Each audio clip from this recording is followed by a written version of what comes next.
స్వేచ్ఛ అమ్మ ఉన్నారు, అమ్మతో కూడా మాట్లాడిద్దాం. అమ్మ చెప్పండి, స్వేచ్ఛ మా అందరికీ కూడా ఒక ఇన్స్పిరేషన్, చాలా స్ట్రాంగ్ ఉమెన్ చెప్పాలి అంటే. అసలు ఇలా చేసుకోవడానికి కారణం? స్ట్రాంగ్ ఉమెన్ అండి తను, చాలా ఫైటర్ తను. నిజంగా కూడా నాకు తెలంగాణ చాలా ధైర్యం చెప్పేది, చాలా విషయాలలో ఆమె నుంచి నేర్చుకున్నాను నేను. అంటే ఈ వయసులో బిడ్డ మిమ్మల్ని చూసుకుంటూ ఉండాలి, కానీ మీ కళ్ళ ముందే బిడ్డ కూర్చుండము, మీ కళ్ళ ముందే బిడ్డని కోల్పోయారు. అదే బాధాకరం అండి. అసలు అన్నిటినీ తను ఫేస్ చేసి అందరికి కౌన్సిలింగ్ కూడా ఇస్తుందండి. సమస్యలు ఎట్లా ఇది చేసుకోవాలనేది చాలా మందికి సమస్యలు. అక్క ఎట్లా అంటే ఇట్లా ఉండాలి, ఇట్లా ఆలోచించాలి అని ఎంతో మందికి తను కౌన్సిలర్. తను ఏదైనా కానీ తను ఎట్లా అంటే చాలా రెబల్గా ఉంటుంది. అది చాలా మందికి నచ్చదు. ఆమె క్వశ్చన్ చేస్తుంటది అన్నిటినీ.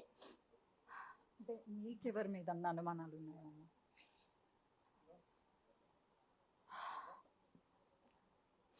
తను ఎవరినైతే తను ఎట్లా అంటే తను మోసపు మాటలు చెప్పి తనను మోసగించేటటువంటి ఒక వ్యక్తి చేతిలో తను చాలా నమ్మి, అందరికంటే ఎక్కువ నమ్మి, అతిగా నమ్మి, మోసపు మాటలు నమ్మి మోసపోయి ఆమె ఆత్మహత్య చేసుకునేలాగా పురికొల్పాడండి ఆ వ్యక్తి.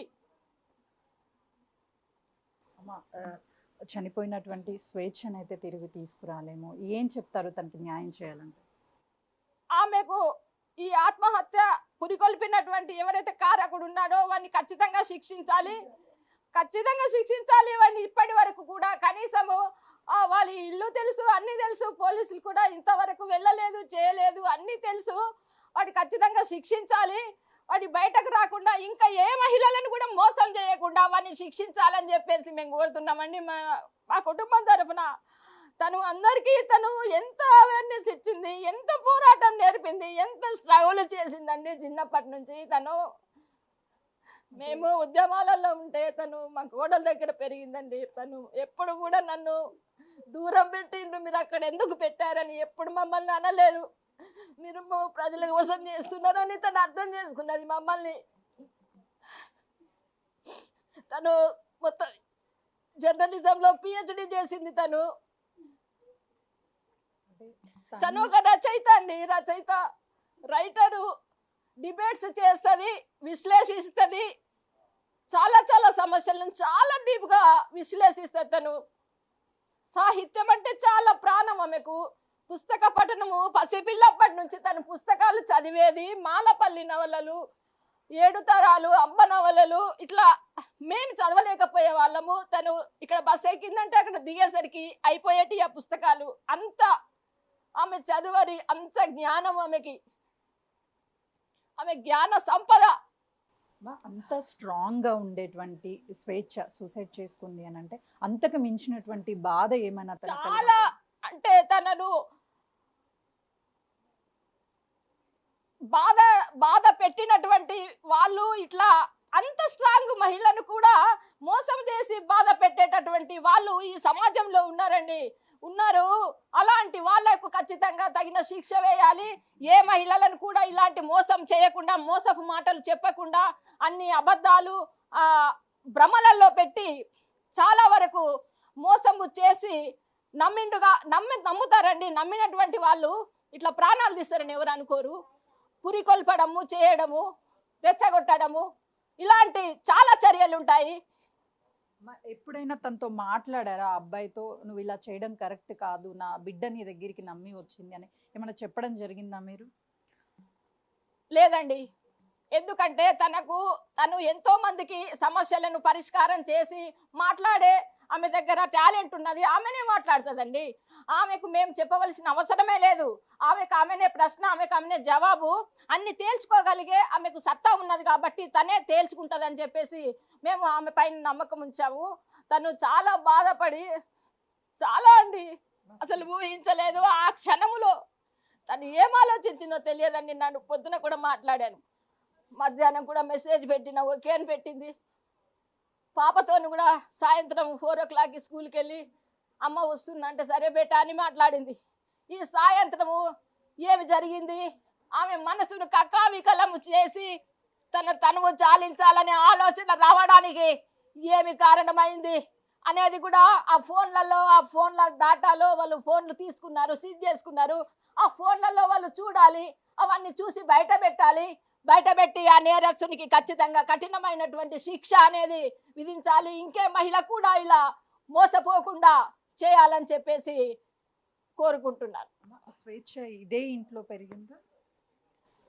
స్వేచ్ఛ తను నకిరేకల్లో పెరిగిందండి. మా కోడలు చిన్నప్పటి నుంచి 4 నెలల నుంచి మేమంతా ఉద్యమాలలో మేము ఉంటే మా ఇద్దరము తను మొత్తం తనే తల్లి పెంచింది, పక్కన కూర్చుంది.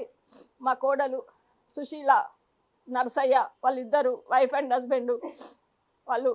వాళ్ళ పిల్లల కంటే ఇంకా ఎక్కువ ప్రేమతోని తల్లిదండ్రులు లేరు కదా అని వాళ్ళు చాలా చాలా ప్రేమగా, ఎందుకంటే అయ్యో తల్లిదండ్రుల దగ్గర లేరు కదా అని ఆమె అంత దాన్ని అక్కడ పెరిగిందండి.